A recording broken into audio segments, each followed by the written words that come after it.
മച്ചാനെ മച്ചാനെ, എനിക്ക് മാട്ടുപ്പെട്ടി ജംഗ്ഷനിൽ ഒരു കട തുറന്നു തരാൻ പറ്റുമോ? കട? ഒരുപാട് ചാക്ക് സാധനങ്ങൾ അടുക്കി വെക്കാൻ പറ്റിയ കട. എന്നിട്ട് എനിക്ക് വരുന്ന ലോഡ് മുഴുവൻ ആ കണ്ണപ്പനെ കൊണ്ട് ചോപ്പിക്കണം. ഏത് കണ്ണപ്പൻ? ചെറ്റക്കണ്ണപ്പൻ. ചേട്ടക്കണ്ണപ്പൻ എന്റെ ആത്മാർത്ഥ ശത്രു. നിനക്ക് ഒരു കടയല്ല 9 കട ഞാൻ തരും. ഞാൻ പറഞ്ഞ മറ്റേ കാര്യം എന്തായി? അതൊക്കെ ഓക്കെ. ഞാൻ ഗൾഫിൽ കിടന്ന് പൊരി വെയിലത്ത് കഷ്ടപ്പെടുന്നാക്കിയ കാശ് കൊണ്ട് കുറെ ഏജൻസി എടുത്താ നിങ്ങൾക്ക് ഇവിടെ പണി വന്നത്. ഉത്തരവാദിത്വം നോക്കിയെടുത്താൻ പറ്റില്ലെങ്കിൽ അതങ്ങ് പറഞ്ഞാൽ മതി.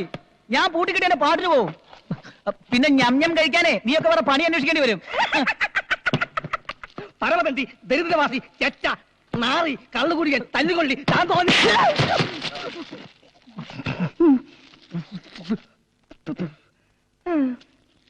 എന്താ ഇത്? അങ്ങനെ ഒരു ചെക്കനെ കിട്ടിയെന്ന് ഞാൻ പറഞ്ഞു വരികയായിരുന്നു. എങ്കിൽ പിന്നെ ഇങ്ങനെ ഒരു അടി കിട്ടാൻ നോക്കണ്ടായിരുന്നോ? അത് ശീലമായി പോയി. എന്റെ 50,000 അതൊക്കെ തരാം. പക്ഷെ അതിനു മുമ്പ് എന്റെ എല്ലാ പ്ലാനിങ്ങുകളും താൻ വ്യക്തമായിട്ട് അറിഞ്ഞിരിക്കണം. ആദ്യം അവരുടെ കല്യാണം, അത് കഴിഞ്ഞ് വധൂവരന്മാർ ആദ്യ രാത്രിയുടെ ലഹരിയിലേക്ക് മുഴുകുമ്പോ. ഓ മതി, നിർത്ത്. എന്തുപറ്റി? എനിക്ക് നാണാവുന്നു. അയ്യേ, അതിന് ഞാൻ അവരുടെ കിടപ്പറയിലേക്ക് അല്ല കടന്നു ചെല്ലുന്നത്. അല്ലേ? അല്ല, ഞാൻ ഒരുപാട് പ്രതീക്ഷിച്ചു. പറ. പിന്നീട് ആ പ്രഭാത പ്രഭുവിന്റെ അടുത്തേക്ക് ഞാൻ ചെല്ലും. എന്നിട്ട് ഞാൻ ഉറക്കെ വിളിച്ചു പറയും, തന്റെ മകൾ കെട്ടിരിക്കുന്ന ഒരു തെണ്ടിയാണെന്ന്. ഇത് പുറത്തു പറഞ്ഞ തല്ലുകൊള്ളില്ലേ? കൊള്ളും. പോലീസ് പിടിക്കില്ലേ? പിടിക്കും. ചിലപ്പോ 1-2 മാസം ജയിലിൽ കിടക്കേണ്ടതായിട്ടും വരും. അതിനൊക്കെ കൂടി ഈ 50,000 രൂപ നല്ല ചോള പോലെ തനിക്കാൻ കൊടു തരുന്നത്. എങ്കിൽ തരണ്ട. കാശ് കിട്ടിട്ട് എന്താ കാര്യം? അനുഭവിക്കാൻ ആളില്ലെങ്കിൽ തീർന്നില്ലേ? ഇതുപോലൊരു ചതിക്ക് കൂട്ടുനിന്ന ആ തെണ്ടി പ്രഭു എന്നെ എടുത്തിട്ട് പൂശും. ബാക്കി ജീവൻ ആ മച്ചാനും എടുക്കും. കരയാതെ, അങ്ങനെ ഒന്നും ഉണ്ടാവില്ല. അതിനു മുമ്പ് നിന്റെ ജീവൻ ഞാൻ എടുക്കും. ഇല്ല, നിങ്ങൾ പറഞ്ഞ ഒരാളെ എനിക്ക് കിട്ടിയിട്ടില്ല. ഇനി അഥവാ കിട്ടിയിട്ടുണ്ടെങ്കിൽ തന്നെ അവനെ ഇട്ട് വിറ്റ് തരികേയില്ല. മനോര, നീ വിട്ടുതരില്ല? ഇല്ല ഇല്ല. ഇയാക്കെന്താ ചെവി കേട്ടൂടെ? ഇല്ല ഇല്ല ഇല്ല. നന്ദിയില്ലാത്ത ചേട്ട.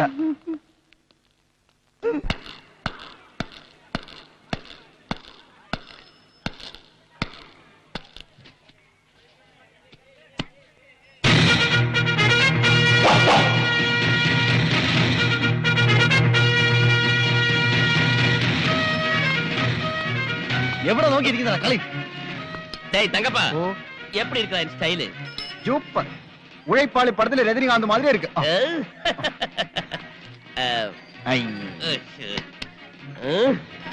ഉഴൈപ്പാളി അല്ല, ഇരൈപ്പാളി. ചിന്നസ്വാമി, ഒരു ഫിൽട്ടർ വെൽ. എന്താ മച്ചാനെ, ഇത് പണിക്കൊന്നും പോണില്ലേ? കൂലിപ്പണിയൊക്കെ അങ്ങ് നിർത്തി. അലവലാളി. ഇവിടെ കാണും ഒരുപാട് ചരക്കിറക്കാൻ പറ്റുന്ന കടകൾ വല്ലതും വിൽക്കാനുണ്ട്. എന്താ ഇരിക്കുന്നത്? എനിക്ക് വാങ്ങാനാ. എന്താ ലോട്ടറി വല്ലതും അടിച്ചോ? അടിച്ച പോലെ തന്നെ. ഒരു 50 ലക്ഷം രൂപ മുടക്കിയാ ആ കട ഇങ്ങ് വാങ്ങാം. 50 ലക്ഷം? ഒരു 2.5 കോടി വരെ മുടക്കാൻ ഞാൻ തയ്യാറാ. ഇവനെന്തേ വട്ടായോ? മുനിയാണ്ടി, എന്റെ കടയിൽ ചരക്കിറക്കുന്ന പണി നിനക്കും നിന്റെ യൂണിയൻ തന്നിരിക്കുന്നു. എങ്ങനെയുണ്ട് ഈ സ്റ്റൈൽ? മാച്ച് ഉണ്ടോ? മാച്ചൊക്കെയാണ്. ഇതിട്ടോണ്ട് വേണം എനിക്ക് പെണ്ണ് കാണാൻ പോവാൻ. അതെ, ഒരു ചെറിയ പ്രശ്നമുണ്ട്. അതെ, പ്രശ്നമെന്ന് പറഞ്ഞാ വേറൊരുത്തർ എന്നെ പറഞ്ഞു വെച്ചതാ. അയാളുടെ പ്രതികാരം തീർക്കാൻ വേണ്ടിയാ ഈ കല്യാണം നടത്തണമെന്ന് പറഞ്ഞത്. ചതിയാ. കെട്ടിക്കഴിഞ്ഞ അന്ന് തന്നെ നീ ഒരു തെണ്ടിയാണെന്ന് അയാൾ വിളിച്ചു പറയും. പിന്നെ തല്ലിന്റെ മേളൊരുക്കും എനിക്കും നിനക്കും കൊന്നുകളയും. എനിക്കിതറിയാവുന്നത് കൊണ്ടാ ഞാൻ ആ പരിപാടി ക്യാൻസൽ ചെയ്തത്. എനിക്ക് ആ കൊടിച്ചെടി കെട്ടിയേ പറ്റൂ. 2.5 കോടിയുടെ സ്വപ്നം ഞാൻ കണ്ടു കഴിഞ്ഞു. ഇത് നടന്നില്ലെങ്കിൽ പിന്നെ ആ കണ്ണപ്പന്റെ മുഖത്ത് നോക്കാൻ പറ്റില്ലടേ. ഞാൻ എന്ത് ചെയ്യാനാ? ഞാൻ ആലോചിച്ചിട്ട് ഒരു വഴിയും കാണുന്നില്ല. ആലോചിക്കേണ്ട രീതിയിൽ ആലോചിക്ക്. എന്തെങ്കിലും ഒരു വഴി കിട്ടും. ഇവിടെ ഇരി. പാഷ, ഒരു റീത്ത്. റീത്ത എന്തിന്? എല്ലാം പറയാം. മനോഹര, ഇവിടെ ഇരി.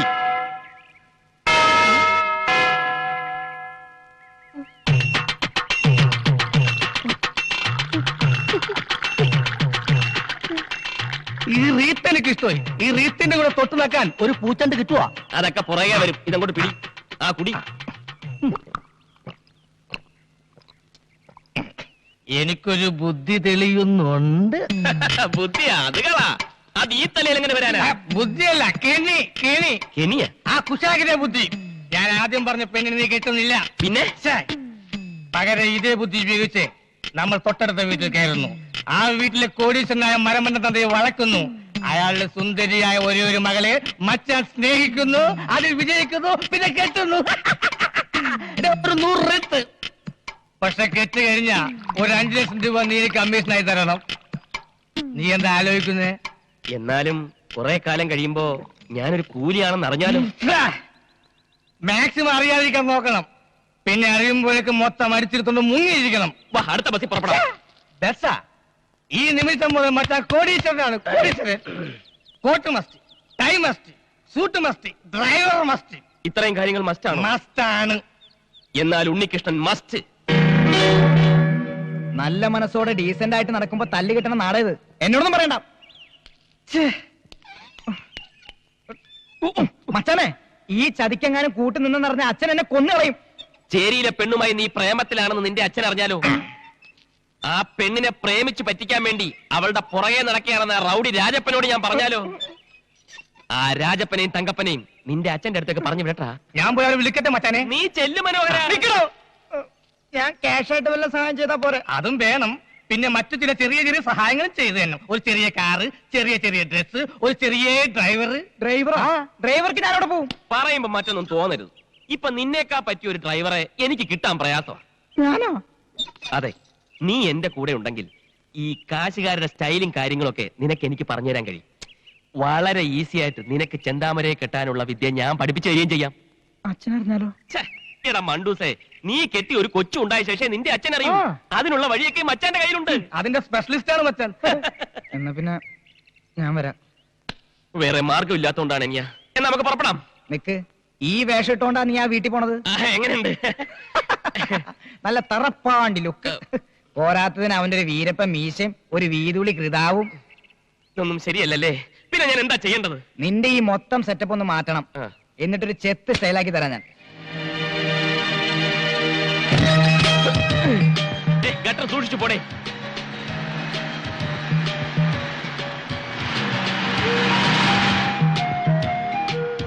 വെളിയിൽ നിന്നുള്ള അണ്ടിയുടെ വരവോടെ നമ്മുടെ അണ്ടിക്ക് മാർക്കറ്റില്ലാണ്ടായി പോയി. അച്ചോടൊക്കെ നഷ്ടത്തിലാണ്. കൂടുതൽ ആളുകൾ പണി ചെയ്യുന്ന സ്ഥലം ഇതാണോ? ആ, പിന്നെ കാണാം. സ്ഫോടന അപകടമല്ല. അണ്ടി കമ്പനി ആളിക്കത്തുന്നു. പ്രാണശാർത്ഥം ഓടുന്ന തൊഴിലാളി തരണിമേഖല അത് കോൺസെപ്റ്റോട്ടിലാണ്. തീവ്രവാദികൾ കാവടി പ്രവേശിക്കാം. പിന്നെ വെടിയോട് വെടി. ആ വെടിയിൽ ചില്ലു ജനാലകൾ തകരുന്നു. അതിന് പ്രത്യേക സ്റ്റോട്ട്. ഇവിടെയാണ് ബോംബോക്കാൻ പറ്റിയ സ്ഥലം. പിന്നെ ഒരു പൊട്ടിത്തെറി. പൊട്ടിത്തെറിയല്ല, മുഖം പൊത്തി അടിയാണ് വേണ്ടത്. എന്റെ അണ്ടി ഫാക്ടറി ആരാടാ ബോംബ് വെക്കാൻ നിന്നോട് പറഞ്ഞത്? ആ പ്രഭാരപ്രഭുവല്ലേ? പറ. ഈ കോണാങ്കട്ടി വേഷം മാറി നടന്നാൽ ഞാൻ തിരിച്ചറിയില്ലെന്ന് വിചാരിച്ചോടാ ബ്രോക്കറെ? ഞാൻ ബ്രോക്കറല്ല, പിയാണ്. പി എന്ന് വെച്ചാൽ പാഴാണ്ടി എന്നാണ് അർത്ഥം. അല്ല, വലിയ വലിയ കോടീശ്വരന്മാരുടെ കൂടെ നടക്കുന്ന ചിങ്കരി എന്നാണ് അർത്ഥം. ഈ നാട്ടിൽ ഞാനല്ലാതെ വേറെ ആരാടാ കോടീശ്വരൻ? അയക്ക് എന്തിനാണ് ഇവിടെ പണി? സിനിമ പിടിക്കുന്ന പണി. അയ്യോ, അയാളിപ്പോ എവിടെയാണ്? പുതിയൊരു ദൂരദർശൻ തുടങ്ങാൻ വേണ്ടി വന്നതാ. അപ്പൊ പഴയ ദൂരദർശനൻ സർക്കാരല്ലേ, സാമ്പത്തിക ഞെരുക്കം കാണും. എന്റെ സാറിപ്പം മഹാഭാരതം പോലുള്ള സീരിയസ് ആയി പിടിച്ചോണ്ടിരിക്കുകയാണ്. 2 അണ്ടി കമ്പനി മുതലാളിമാരുടെ കുടിപ്പകയുടെയും മത്സരങ്ങളുടെയും കരളലിയിപ്പിക്കുന്ന ഇടി സീരിയൽ. ഒരു മുതലാളി മണ്ടൻ, മറുമുതലാളി മരമണ്ടൻ. അവസാനം ഇരുവരും തമ്മിൽ തല്ലി കുത്തിച്ചാകുന്നു. രഹസ്യം കഥ. അവസാന ഭാഗം പിടിക്കാൻ ഉദ്ദേശിച്ച ഞാൻ ഇവിടെ വന്നത്. ഞാൻ ലൊക്കാലിറ്റി കാണാൻ വന്നതാ. പൊട്ടിത്തെറി ഇവിടെ വെച്ചാണ് ഉദ്ദേശിക്കുന്നത്. അതിന്റെ കാര്യമാണ് ഞാൻ നേരത്തെ പറഞ്ഞത്. പച്ച തെറിയേക്കണ്ടെങ്കിൽ ഇറങ്ങിപ്പയ്ക്കാം. ഞാൻ ഈ സ്ഥലം സിനിമാ പടം പിടിക്കാൻ കൊടുക്കൂല. ഇല്ലെങ്കിൽ വേണ്ട, പിന്നെ ചോദിച്ചില്ല പറഞ്ഞാന്ന് പറയരുത്. ഞാൻ പോവുന്നു. എങ്ങോട്ട്? കാലൊടിഞ്ഞ ഇല്ല, ചിരട്ട ആ പ്രൊഫസറിന്റെ അടുത്തേക്ക് പോവേണ്. ആ സാറ് കമ്പനി തരാതിരിക്കില്ല. കമ്പനി തരുന്നെന്തിനാണ് ഉറപ്പ്? എന്റെ മുതലാളിയെ പോലെ അവിവാഹിതനും കോടീശ്വരനുമായ ഒരുത്തനെ വളർത്തിയെടുക്കാൻ ഏത് പെമ്മക്കളുടെയും ബുദ്ധിയുള്ള തന്തമാര് ശ്രമിക്കും.